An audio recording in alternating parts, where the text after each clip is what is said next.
Guys, আসসালামু আলাইকুম। সবাই কেমন আছেন? আশা করি সবাই ভালো আছেন।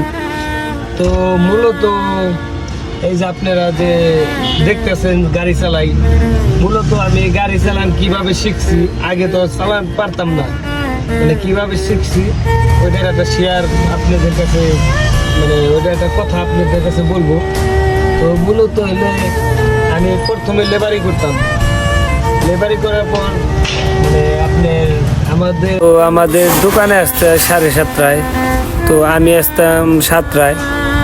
তো আগে 8 পিস করতাম গাড়ি, আগে পিস করতে করতে তো মানে এক পর্যায়ে মনে করলেন কি আমার চাচাতো ভাই আছে রাকিব ভাই, সে মানে এক পর্যায়ে সেই আমার শিখাইছে গাড়ি চালানো, সেই উস্তাদ।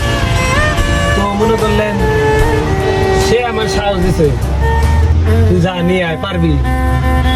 মানে ওই থেকে মানে একটা সাহস, মানে উস্তাদের সাহস দিছে।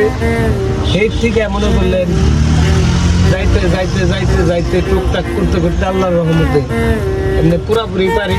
সবাই আমার লিগে দোয়া করবেন, আমার উস্তাদের লিগেও দোয়া করবেন। আমার উস্তাদ তো মূলত ওরা 3 ভাই, স্বাস্থ্য ভাই, তো 3 ভাই। তো তার চেয়েও মানে 3 জনের মধ্যে থেকে কি রাকিব ভাই শিখাইছে আমারে বেশি।